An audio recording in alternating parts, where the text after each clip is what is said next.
Hello, welcome to Seagulls Social. This is season 4, but season 3 because I'm being told what to say. I'm being controlled. This is season 3, episode 50. This is season 4 because we like the game. It all kicks off this week. But do you know what? It's season 3 just to make everybody else. The last one of season 3, Ryan, to help you. It is the last one now, and I can comment one more time saying this is actually season 4, but it's not season 3. Anyway, I'm joined with Adam and Ben. Obviously, no Maz today. He's out on the filming shoot, so we'll see him probably after Luton, or maybe just before if we do a little bit of a preview. But Adam, for the first episode of season 4, about 15 minutes. Yeah, for the episode -1 of season 4. Adam, how are you feeling, mate? Yeah, mate, I'm good. Not the best game yesterday, obviously, with the final pre-season friendly, but we moved. We got a season to look forward to. Feeling excited. Yeah, I love that. And Ben, how's I believe you went out last night, or was it the night before? I think it was last night. You said you were a bit hungover both this morning, for Pride. Yeah, not too hungover to be fair. Just worse for wear. Had a brilliant weekend to be fair. Pride's always great. The street party is insane. And obviously, I was just telling you boys off there what happened. It was a really, really fun time. It's so much fun every year. If you haven't ever been, definitely go to the street party. Somewhere. It's so much fun. It was a really, really good weekend. And I'm so thankful that Ben in the past booked today off work because I get to just chill and do this and talk about Brighton. How about you? Yeah, very nice. And obviously, yeah, I mean, I'm all good. I don't really like friendlies, as everybody probably knows by now. I just find them quite boring. But it pretty much lived up to boring expectations. There's a couple of good pointers, I think, which we can get into. Let's just talk about the friendly to begin with. We'll talk about the goals. We'll talk about Joao Pedro particularly. I wanted to just talk about the first one. Obviously, it's a bit of a sticky one with the Jason Steele situation. I think it's just easier just to get this out of the way. Then we can just all move on with our lives and everything's great. Because obviously, I think it's the only talking point, though. It's the only talking point from the match, I think. There's a couple of players to pick out as well. I do want to pick out a couple. But yeah, before we do the good, we've got to start with the very ugly. I'm sure Jason's not particularly happy with that one. Adam, thoughts? Yeah, I mean, to be fair, it's a bad error. And I think, to be fair, I think Steele maybe did make a few little errors before that and around that time as well, but that was a big one that obviously led to a goal. I think we just got to count our lucky stars. It was in a pre-season game, maybe all the classic cliches like getting out of your system and whatnot. But I don't know. I think it's the first proper mistake I've seen him make that like genuinely has led to a goal, unless I'm forgetting something. So I think we can let him off with this in pre-season. As long as it doesn't happen on the opening day, I'll be all good. Yeah, I was saying to my dad just probably about, and I'm not even exaggerating, about 2 minutes before it happened, and I was saying, still starting again, no Verbruggen, when's it going to change? Is there, you don't want to be preying on anyone's downfall here because I like both of them clearly. Verbruggen needs to be edged in. It's going to have to take a Steele mistake for something to happen or change. Ben, do you think it will change anything going into Luton at the weekend? No, I think Steele still starts. Fucking hell, that's tough. Still starts. Yeah, I think he'll still start. Yeah, he'll still start against Luton. It was just a horrendous error, wasn't it? It was a bit like when you're playing at school and you put the really shit player in goal and the ball's coming up to him and he tries to swing an egg at it because he forgets that he can use his arms. I know it's outside the box and then just, what an error. Yeah. What an incredible error. And like Adam said, he made maybe one or two, maybe just one mistake before, and you thought, he's looking a little bit shaky. But let's hope he gets all of these errors, one howler, out of the way in pre-season, and then he won't have any this season when it actually matters. But that was a rough moment for Jason Steele for sure. Yeah, to say the least. I mean, I don't know about you, Adam, but what's it going to take, do you think, for it to change, or should it just stay as Steele starts and then Verbruggen gets his opportunity when it arises? We shouldn't be sort of waiting around for Steele to make that mistake. It should just be when it happens, it happens. If it happens, it happens. Either way, it's going to have to be quite a harsh decision on one of them.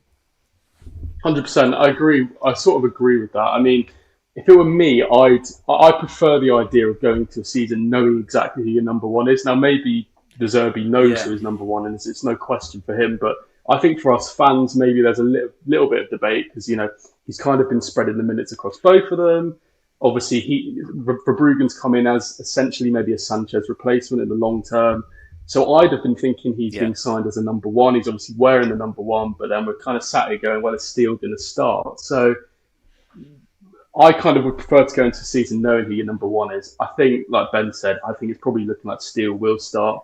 And like you say, it's going to either take a mistake but then De Zerbi speaks about how, like, to play this way, you might make mistakes every now and then. And he obviously clearly likes the way that Steele can play his system. So I don't know actually what it would take for him to drop Steele. I mean, I would think a reset of a new season would be a way to change your goalkeeper, but it doesn't look like that's going to happen. So I don't really know, to be honest. Sanchez against Palace is the last time it happened for Brighton, and it was a massive error and a huge game for the club. He's dropped the ball. Obviously, like, if that scenario happened 100 times, he would probably only drop it once, and unfortunately, he did. And then it was just his attitude that let him down, I guess, from what we're hearing, because he didn't really want to compete for his place again because he felt like he'd earned it. So if Steele made that mistake in an actual competitive match, maybe De Zerbi would potentially have a decision to make there. But because it's pre-season, maybe he kind of gets away with it a bit more. Sanchez must be like kind of chuckling when he saw that. I'm sure. Yeah, I don't know. I think that, yes, we know De Zerbi, he's ruthless enough to change something if there's a minute little error that happens. I mean, I don't think that he's going to be waiting around for any more. I don't think that it's going to change anything going into the weekend, obviously. I think that Steele's actually had a pretty good pre-season, to be honest. I think he made a few good saves. Obviously, that assist he got for Adingra. He's had a few notable moments. I think the way he plays out from the back, obviously, is going to be an easier thing to start with. I mean, obviously we're playing Luton, newly promoted. It's never easy as just sort of going up against them. I'm not going to make this into a Luton preview yet, but I just want to say, Steele, I reckon he still starts going into it. I think that he'll still be I don't think it's right to just throw in a 20-year-old straight away at the beginning, first game of the season, when he's not played as many minutes as perhaps he'd have liked to. I think Europa League's going to help balance. Ultimately, we're going to have a lot of games to play. There's going to be times we've got to shift the team around. So, yeah, we'll see. But we have sort of touched on it a little bit. Obviously, Sanchez departed to Chelsea, 25 million in the bank account of Tony Bloom. I think pretty much everyone's happy with the fee, to be honest. One thing I did notice, though, which I wanted to bring up, aside from all the transfer stuff, it was done quite quickly. It was very swift. But there was no goodbye from Sanchez. For someone that's been here since 2015, I believe. There was no goodbye, was there, Adam? Yeah, I mean, I find that a bit weird. I don't know, I've always struggled with Sanchez a little bit, just from a playing side and like his kind of the way he's behaved in the last 6 months. I just don't know. I think he's clearly got some form of axe to be grinded with the club a little bit or with the manager. I don't really see how that translates to the fan base. You think after 10 years he's an academy graduate, you think he'd want to put a goodbye post out. I feel like he might still, but I don't know. I think, like you say, it's a good deal, it's a good price, and I think in the context of De Zerbi, he wasn't going to play it. He was clearly, something had happened between them. It's a shame, but I think Brighton will move on, and I think we've got, two goalkeepers who are better than Sanchez in our ranks at the moment, personally. Interesting. Ben, do you agree with that? Do you think, Sanchez in general, the lack of farewell, is that annoying you, or is it what it is? It's surprising, isn't it? Maybe it kind of further proves De Zerbi's decision to get rid of him for the attitude, because, like you said, if he's had a fallout with De Zerbi, it shouldn't get away with between him and the fans. Should still appreciate it. After all, we were backing him when he came in for Matty Ryan. We were so happy. And the support that we gave him was incredible. And one of the best keepers we've had at the club for sure. So it's very disappointing the way it's ended. But I guess it just proves that maybe he does have a little bit of an ego that he needs to kind of deal with. But he's got an ego, so I'm sure he'll fit right in at Chelsea. Mm-hmm. To be fair, while we're on the subject of Chelsea, may as well just cover the other news which happened. Colwill's gone. Anyway, so I think we should just move on to some players worth picking up. No, wait, I want to say a word of Colwill though. I just fair play to him. Okay, I think a fair play. We all got hopes up thinking that. Well, maybe most of us got hopes up thinking that we can actually get him, but I think it's, you got to remember, looking back on it now, he's been at Chelsea for so long, and now he has an opportunity to actually play for them. And obviously, of course, the new contracts as well. I'm sure he's getting paid absolutely shitloads. So he's got an opportunity to start for a club that he's been trying to start for and building up his whole career, his whole youth career. And he's going to be starting for them, hopefully, which would be good to see. And he's earned it. And good luck to him. Hopefully Chelsea fail miserably, and then he comes to us next season. That'd be good. And also, I think it's almost from his perspective a bit of like a masterclass in how to do it, because like he almost he went to Brighton, had this loan, got Premier League experience, endeared himself to the fans, sort of gave a few hints that he might want to stay long term. He loves the club because they've given him an opportunity. Then sort of used the club maybe as leverage to Chelsea or to Pochettino, 100%. In terms of kind of saying that if I don't get a new deal, I can easily go to this other Premier League club. You do value me. Then you're playing in Europe. Exactly, they're playing in Europe. He then has the conversation with Pochettino, who likes young British players, and then gives him those guarantees, gets a new contract. Either way, I think he would have had a good result from this, but I think he'll look, as a Chelsea fan, he's kind of smashed it, really, from his perspective, I'd say. He's done bits.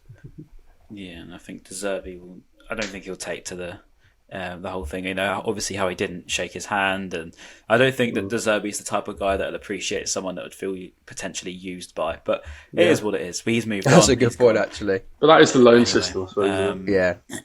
And that's why we don't normally deal in the loan system as well. That's why we try and avoid it, and hopefully we do avoid it, because I can't keep getting hooked on these loan players. I agree. Especially like when you said, Adam, we kind of thought that he was hinting that he was going to stay, so our hopes got up. But it is what it is. Unfortunately, it did feel weird at the time. I'm sorry to jump in, but like it did feel a bit weird at the time when we, was talking about we were going to get him off the Cucurella, and it was like, well, might it be part of the Cucurella deal? Might it be like a swap? Might it be blah blah blah? And it's like, oh, he's coming on loan.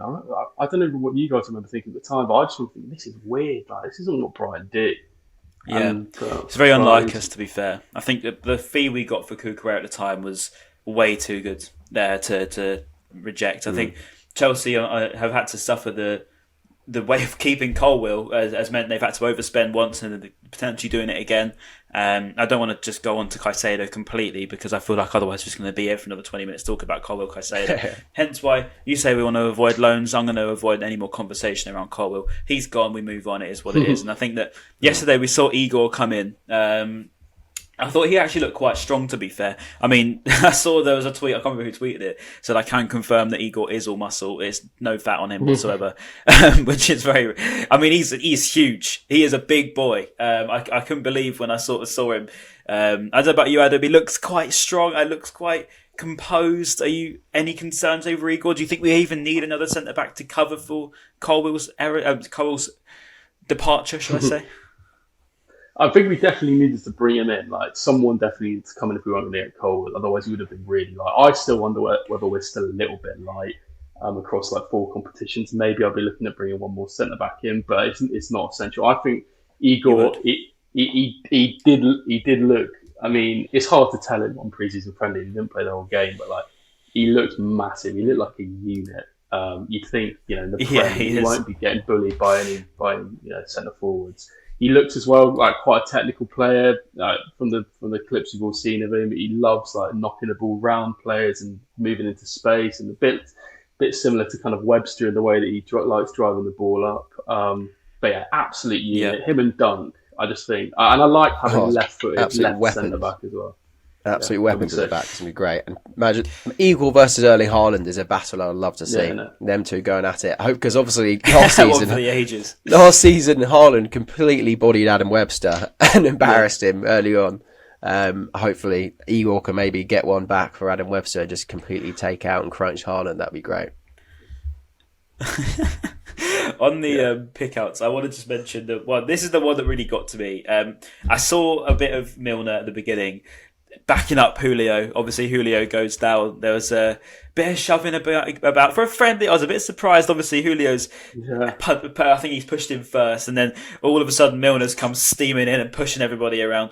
I loved that, by the way, from Milner. I think that's fantastic. You can just tell he loves the game of football still. He's 37 years old. He's seasoned pro, comes in left back, and he loves the game. You can tell. And backing up Julio like that, who, by the way, is worth mentioning, looks a lot stronger. Looks like he's really matured in the last sort of couple of, I'd say, last 6 months, particularly over this summer period. All of a sudden, he's come back and he just looks like an established player in our ranks. I mean, before, I remember the first few months of Julio were a little bit like, is he going to be the one? I mean, he's got a lot of mistakes in him. He was very erratic, like shooting from way too far out sometimes. And James Milner, Adam, talk to me. I mean, I think he's going to be one that's going to really quickly grow on the fans. 100%. I mean, literally the main reason I tuned in to watch that friendly is because I just wanted to see like Milner and Igor Julio play, basically. But like, I think there's so many reasons why it makes sense. One, obviously, just the fact he's come from that Liverpool culture, and the same with that Adam Lallana has. And I think Brighton, while it's all very well them signing new young players and giving players a chance, like you're in Caicedo, Buonanottes, you want to balance that with experienced pros. And now Brighton are in Europe, I think just bringing that experience and that, understanding the culture of a winning team, I think is going to be so important. And secondly, his versatility, like the fact he can come in and play straight away at left back, right back, play centre mid as well. I think it's a proper signing, and like you say, it's going to be one that the fans are going to just. We're all going to love him. We're just all going to love it. Liverpool fans love him. We're going to love him. Yeah, and Ben, is your expectations for James Milner high, or are you just sort of happy to be a sort of guy? Yeah, I don't have high expectations, but I just think more in terms of like the squad and general morale and the experience that he'll bring is just going to be really, really good. I think he'll have a better impact off the pitch than maybe on the pitch for sure. I still just look so weird seeing him in a Brighton kit, and like number 6 is very strange to me. But Julio Caicedo being number 11. Dale Stevens on the ball every time he got the ball. It's so weird. Dale Stevens. No, Julio Caicedo number 11 is class. Like, I gave Julio number 11 on my FM save, and that worked out wonders. So hopefully it's going to be exactly the same. I was so happy to see him number 7. I love my kit numbers and stuff like that. But that's class. And hopefully, I guess this leads us on to maybe the next person. But where we all like, why is no one taking the number 10? Who's taking the number 10? Yeah. If we get Mohamed Kudus, do you reckon they're saving the number 10 for him, Ryan? You're saying if really, really boldly there, like thinking, I don't want to say it. I'm going to say it. When Mohamed Kudus comes, yes, I think he'll take the number 10 because it's either going to be the 20 or it's going to be the 10. It's going to be the 10, isn't it? I mean, he's a record signing. I think there's a reason why the club didn't market Joao Pedro to the record signing levels. Like I thought, if you're a record signing coming into a club like Joao Pedro did, you would want to be sort of modelling the kit. You'd want to be getting a massive announcement video. You want to be sort of postering everything. You'd want to be on the club shop face, all that sort of thing. That's what you'd want as a record signing. He didn't really get that, and I thought it was a little bit underwhelming maybe from the marketing point of view. But then all of a sudden, Kudus is coming in. We've intentionally sort of announced our squad numbers. You're saying that so confidently, though, Ryan. It's scaring me. I know Ornstein said it. What did he say? He said, was it the price agreed? Is that the only thing they've agreed? Yeah, mate, you know what? Fee and terms agree with Ajax. I reckon it's done and dusted, But what's going on this morning, though, Adam? This morning, or maybe it was last night, everyone's saying, I think there aren't personal terms agreed. People like say that's all false as well, so I'm not too sure what's going on. I'm trying not to get the hopes up. Depends on who you believe, Ben. Obviously, this morning, I don't know if you've been tuning into Twitter too much this morning, but this morning, a source from Ghana, who is followed by Andy Naylor as well, actually did confirm that we have agreed personal terms with Mohamed Kudus. That includes a 5-year contract and a potential extra year until 2029, his medical schedule for the next 48 hours. That's from Sportwell Ghana, who have a pretty high conversion rate for Ghanaian football news, so it's quite interesting. I did notice they used a TSR graphic as well. Shout out Ryan Humphreys. Sick. I'm trying to get some credit for him there because that's very well, yeah. But they've cropped all of our our I saw that. That was just outrageous. Oh, okay. So I thought North Stand Chat took it at first, but then they did apologise, and it was from the other. I don't even know they've taken the graphic at the end of the day. But most importantly, from that whole situation is potentially 5-year contract. But supposedly, if you do believe this, it is agreed. I'm pretty confident, to be honest. I don't see Andy Naylor tweeting it like pretty confidently. It seems quite established in the sort of higher ups in the Brighton media that they're quite confident as well. I am, if I'm honest. I've had a few texts that give me reason to be confident. I don't know about you, Adam, anyway. Kudus, 35 million. I mean, who would have thought we'd ever be saying that a player would be signing for Brighton for 35 million for a start? But he looks every bit of the player that we really, really could do with on that right side and even centrally. Versatility. 100%. I think back to the whole thing as well. I think I just wonder whether I just think if Brighton are not letting it go public, but like I just always think Brighton are maybe 2 steps ahead of where everyone think they are. I reckon it could have been wrapped up when kind of Ornstein was tweeting, and we could have been like finalising personal terms then. So I'm confident with you. I reckon we're nearly good to go with it. But yeah, I mean, it's a big fee for Brighton, but I think it's something I've spoken about in the past, and I think we've probably spoken about as well. Like, at what point do Brighton, flip the switch a little bit and start kind of spending a bit more money? Now we're seeing it this window, obviously 30 mil for João Pedro. That took me by surprise. I think it took us all by surprise when that happened. And that's not enough for them. They want to go out again. And I think we saw De Zerbi's speech in the dressing room at the end of the season when we secured Europe. He was saying to Tony Bloom and Paul Barber, we now need to build a squad for the Europa League, and that's clearly what they're doing. They're just taking that instruction, so to speak, seriously. And I think it's brilliant. I think, even when we're spending, quote unquote, a lot of money, it's still smart signings. It's still clever signings. Everyone knows that he's potentially, we're not spending over the odds for a player. We're exploiting a situation where a player is potentially going to leave the club anyway. I mean, we can pay decent money for him, get him. Young player, it just seems perfect. It's a lot of money for us, but then if you were to look at any other club buying Kudus for 35 million, I mean, Ben, 100%. You're a football manager, man. There's got to be a time where you've bought Kudus. I mean, I refuse to believe you haven't, because I've done it on career mode and football manager. He's a wonder kid in every description of the word. He's always in my shortlist, Ryan, but I actually didn't sign him in this one. Who did I? I think I just bought João Pedro instead. Yeah, I think I'll have to do it for the realism. When we do sign him, I have to do it for the realism. But I was buzzing. Honestly, the only way I can compare it, when I got told the news, I was at the street party on Saturday night, and my friend texted me on WhatsApp. He was like, check Twitter. I checked it, and I saw the Ornstein tweet straight away. And obviously the dopamine hit I had, I was literally fell to my knees, pointing at the sky, like nearly tears in my eyes. It's so hard it's just, you can't really get those emotions anywhere else when you see like a big signing.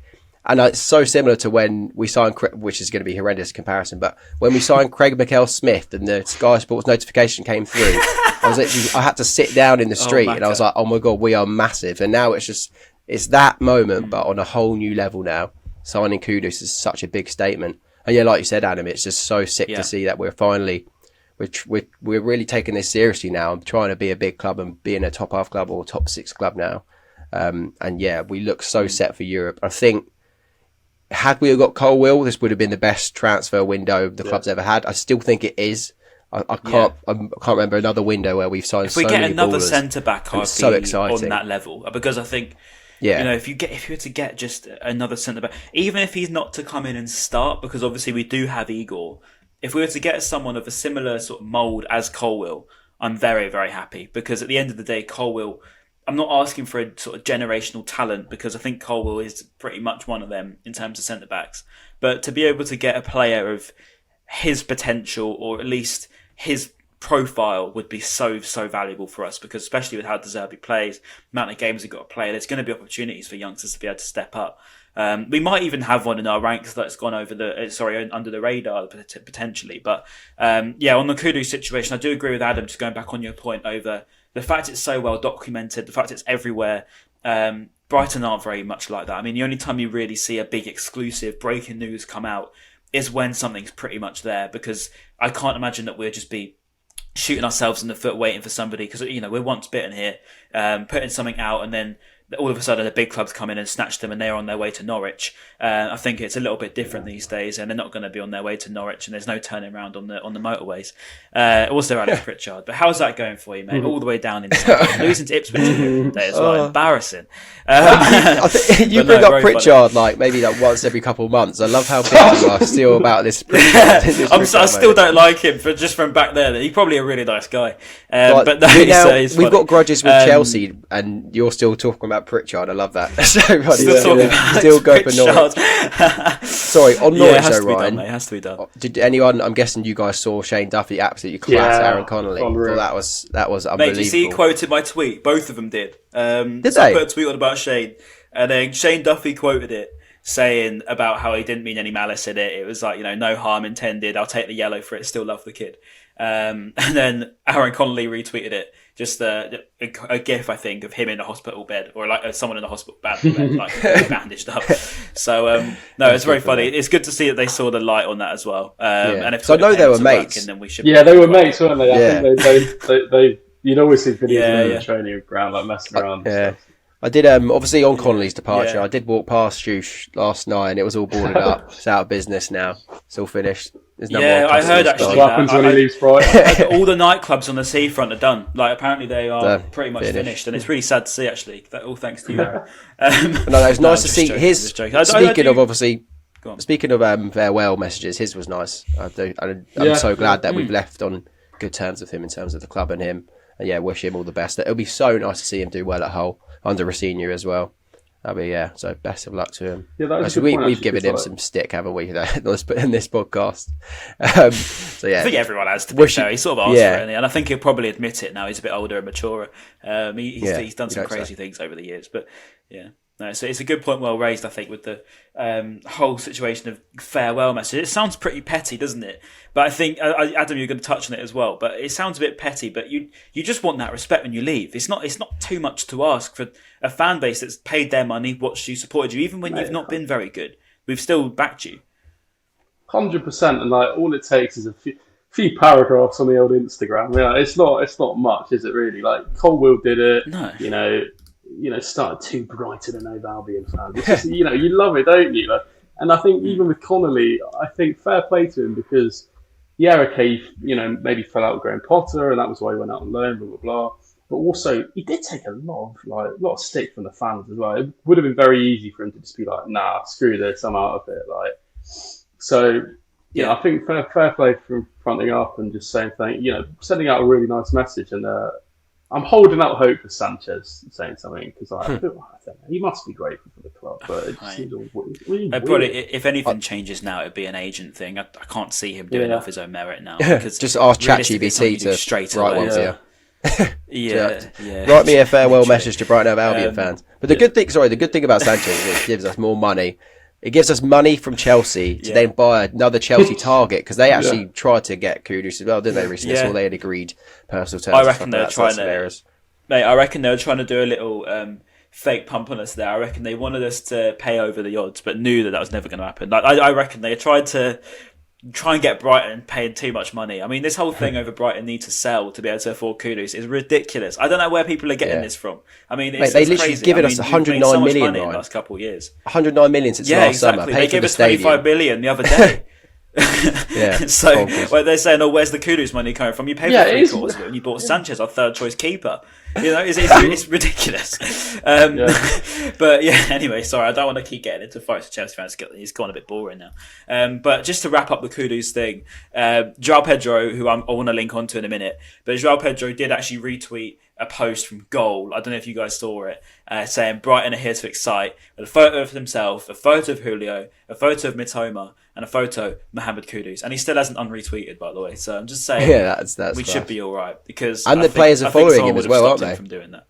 Got a few players following him now as well, which definitely confirms it. We'll be all right for sure. Yeah, we're all good, mate. We're all good. Don't worry about it. Nothing to worry about. Mohamed Kudus is a Brighton player, as far as I'm concerned. We do have stuff to worry about, Ryan. We do have stuff, and it's Chelsea stuff as well because. It's looking like Caicedo was out, wasn't he? Before I get on to Caicedo, I wanted to just finish on Brighton players before I get on to Caicedo because it's just draining and I can't bother for that conversation mentally at this minute in time.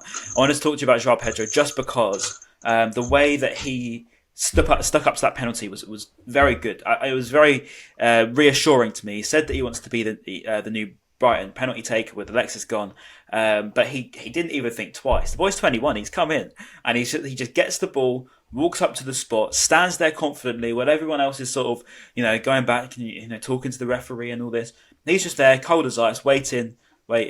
Referee blows, slots it away like nothing. And I think that's really, really reassuring. I don't know about you, Adam, but to have someone that's really confident and just wants to take penalties.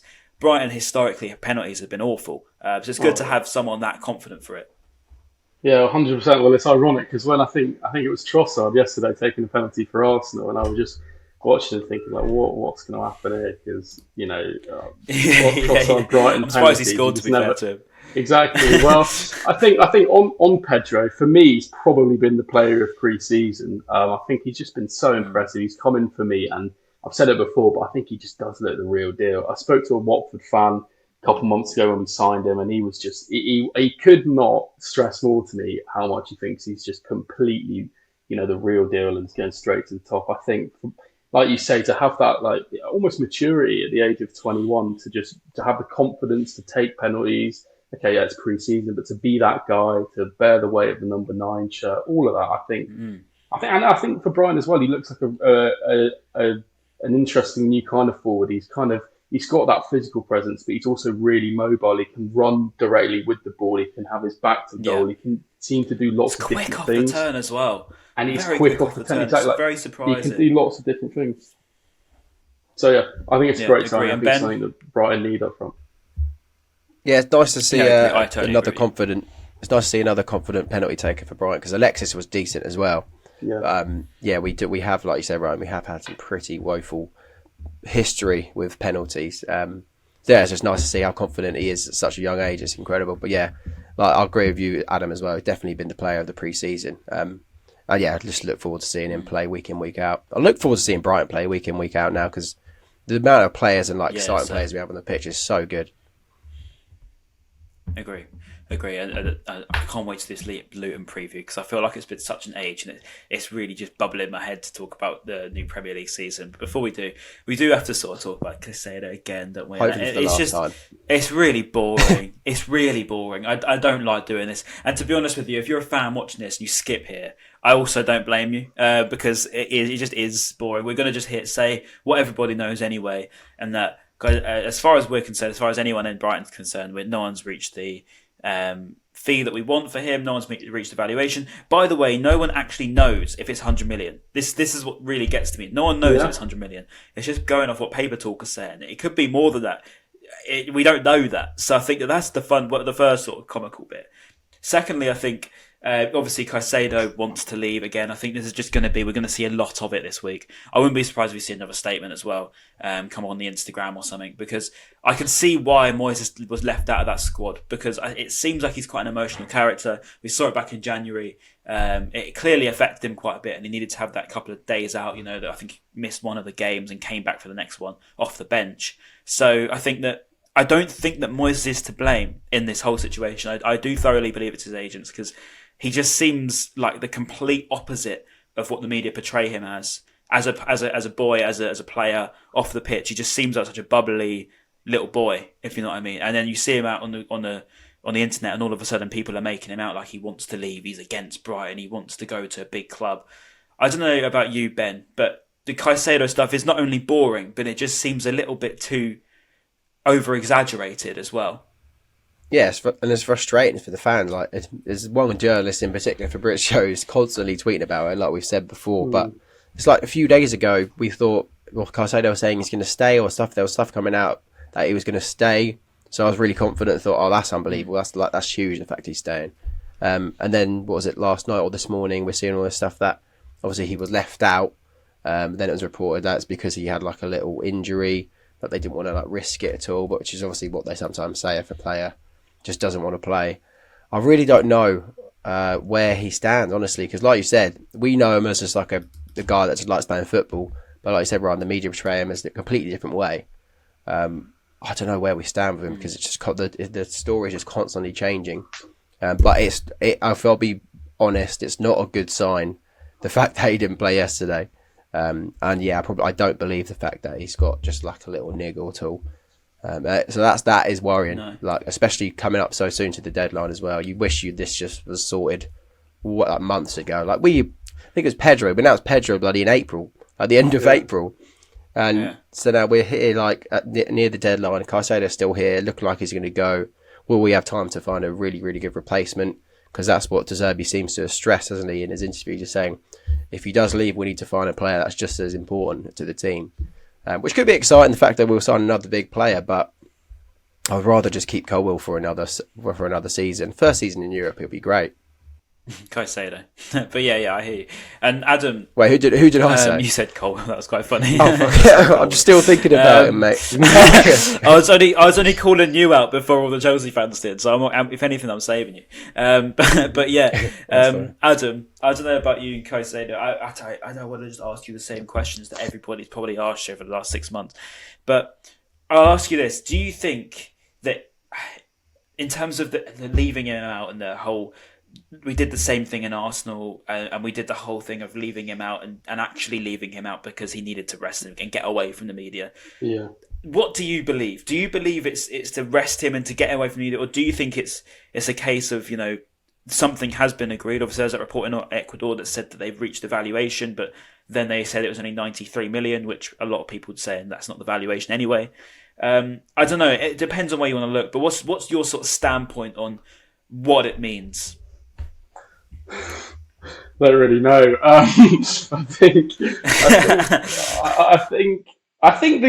fact that Paul Barber came out after the game where he made that statement to the club website, I was watching the video version of it just before we came on here, and would he come out and clarify things if, like last year we saw with Cucurella, like he needed some time off in that final pre-season friendly to sort his head out ahead of a move or whatever, or maybe he had like an injury or whatever.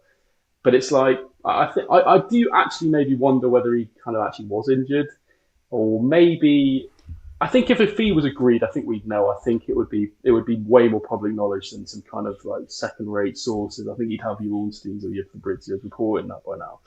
So I wouldn't say he's taking time away because a deal's been agreed or anything. I think it might maybe just be another move from the agents. The agents are applying more pressure on Brighton, and Brighton are doing that to kind of, as a bit of a reaction to that. I agree with your point. I think Caicedo, I think his personality isn't the kind of player who would be posting Instagrams, would be going on strike, would be doing all these things. I think we saw when he came back in the team in the new year, it didn't affect his performances. He was still turning up every week, putting in top performances for Brighton. So I don't know. I do actually still feel quite confident that we're going to keep him. Now, of course, you never know that your phone could ping any minute and Brighton have agreed a deal with Chelsea, but I just think the way Barber was speaking yesterday, he did seem quite defiant, saying that unless someone comes in and matches our valuation, we're not looking to sell him. He also said we expect to start the season with him next Saturday. He was literally just taking time off to nurse this like minor niggle from training. So I don't reckon it's an injury. I reckon it is. No, I to agree. get him I don't out of think the it's an way. injury. I think it would definitely be to get him out of the way. I mean, if you believe Rudy Galletti this morning, I don't even know who these. I don't even know. He's got 90k followers, so it could mean anything. It's apparently Chelsea's new bid is going to be a take it or leave it for Brighton. So it'll be close to the request of Brighton with add-ons. At the end of the day, it's not, is it? So it's close to, but it's not. So it's like we'll take it or leave it. To me, I read that and that's what I read of it as well. I think if you're saying take it or leave it, but we're not going to meet your valuation, but we'll get close to it. Yeah. That to me just sounds like a complete attempt at slapping Bloom of all people in the face, and I don't think he gets slapped very hard. I don't think that happens, if I'm honest. And if that's true, if the take it or leave it bid is true, then I expect him to stay. If the take it or leave it bid isn't the valuation, that's what my taking is. I think I do believe that it's to keep him out of the way. At the end of the day, he's 21 years old. He's got a whole season potentially with Brighton in Europa League, could perform very, very well. We've got very good sort of recruitment coming in. If we do keep hold of him and Matoma, who's also linked to Manchester City, by the way. If we keep hold of these two players, we've got Kudus coming in, we've got Joao Pedro coming in. We potentially could be getting another centre-back in. Right back as well has been linked. A couple more players before the deadline. This Brighton team's looking very, very strong in the Europa League next year. Very strong. And, there are a lot of people would even say we're one of the favourites to go on and do the whole thing, which I wouldn't put it past the club, if that's one of our aims anyway. So say he does that. Say Brighton pull off a miracle and win Europa League. Say we finish mid-table, win Europa League, right? And Moyes has been a big, big part of that. We've obviously got Kudus who's been a big part of that. By the end of the season, he's going to be looked at by, not Chelsea, but he's going to be looked at by your Real Madrids, your PSGs, your Bayern Munichs, your Manchester Cities. If I was in his position, and I'm not even just saying this to be biased, Ben, I don't know if you agree with me, mate, but would you not just think, for the sake of 1 year, it's got to be worth it, hasn't it? Yeah, I do. I guess for a footballer, you think, will this opportunity come again? We as fans, and most probably people in football, think yes, he's going to be a star for a long, long time, and big clubs will be interested in him. But I guess if he wanted to play it safe and a big club is coming in from now, maybe he thinks, right, my time is now. I need to make sure I get this move to Chelsea, because I mean, I know we don't like them, but they're building a really, really good young team that could dominate if Pochettino gets it right. Could dominate for a long time, and he could be crucial to that kind of rebuild, if you like. So I guess, yeah, for him, maybe he just wants to get that move. Obviously, big clubs will be interested in him come next season if he does stay. But I just don't know, it's a tough one. I think he would be silly, not silly, but he'd be silly to leave now with this whole European season going into it. Like, he is so young. But I guess maybe him and his agents don't see it that way, and they just think they want to maybe get him out whilst they can. I don't know if it's him. I still don't know if it's him.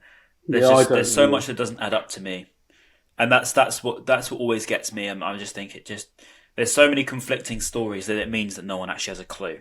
That's how I always look at it. If nobody's agreeing with each other, it doesn't make any sense. If all the Brighton people are agreeing with each other, which is very rare, it does make sense, because it's very rare that so many sources line up to say the same thing. A bit like how all of the Brighton sources were very, very confident that Levi Colwill would stay, while all of the Chelsea fans were very confident that Levi Colwill would go there. And that to me says that he was using Brighton, right? And then in Caicedo's terms, everyone's very confident that we're going to get our valuation. Chelsea are very confident they're going to get their man. So they're either going to pay over the odds or they're going to get rejected. That's how I look at it anyway. I don't know. I could be totally wrong, but we'll see. Anyway, enough Caicedo chat, because it is so boring, and I think it's just gone to the point where it's just gone crazy. But yeah, go on, Ben. I was just going to say, I think we'll do the Luton preview, but I think we should record it after this, so then it'll be a separate thing. Obviously, then we get it out on YouTube. Yeah, that's fine. That's fine. So I guess we can wrap up the episode now, unless we've got anything else we want to talk about before. I'm trying to think. I think we pretty much covered it. Oh, Heineken prices apparently. Apparently Heineken is like £6.40 or something like that in the concourse now. Sausage rolls are like £8 or something like that. That's just a joke, isn't it? It's a joke. I know apparently it's been moved to like category B as well for tickets, so tickets are even more expensive and stuff like that. Really? Yeah, I mean, I guess it's what happens when you're a massive club. Prices go up, unfortunately, to afford players like Mohamed Kudus. So if my Heineken is going to fund Mohamed Kudus, I'm happy to pay the £6.40, I think. Oh yeah, that is crazy. And also, to be fair, just while we're on the subject of things changing, obviously the Amex had a bit of a rebrand, should I say, a new tunnel and all this. Community is now gone. We no longer care about the community. Anti-community, I'm joking. We've just got rid of the community branding.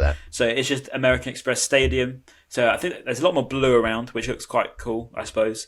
It'll look a little bit different when we go back on Saturday. Obviously, if you did go to the friendly yesterday, then you'd have seen too.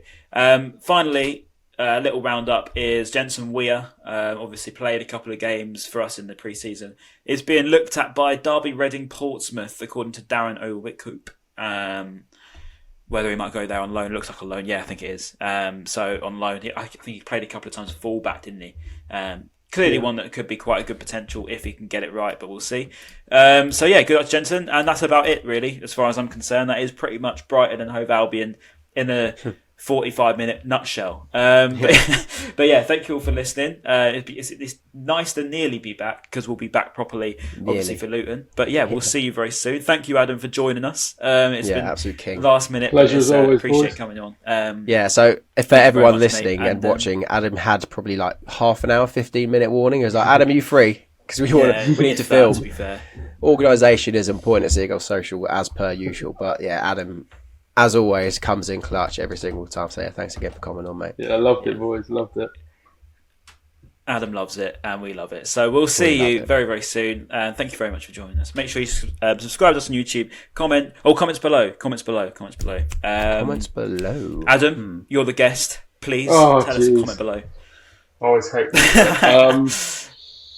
Should it be, Adam, maybe you give us your bold Brighton statement, and then we can ask people for their bold Brighton statements for this upcoming season in the comments. Bold Brighton statement. Brian smashes, to be fair. I'm just saying.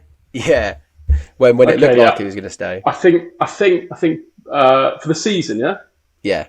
I think Caicedo's staying. Yeah. I think it's happening. I don't see any club paying 100 mil. Chelsea paid 100 mil on their centre mid. Man United can't afford it. Liverpool have sorted their midfield. Like the list goes on. I think it's not going to happen.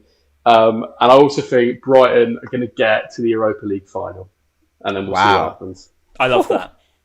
I love that. Yeah, perfect. That's ending. bold. So perfect ending to a good episode. Thank you, Adam, for joining us. And yeah, we'll see you very, very soon, just before Luton Town. I'm the Albion. Huge. Peace.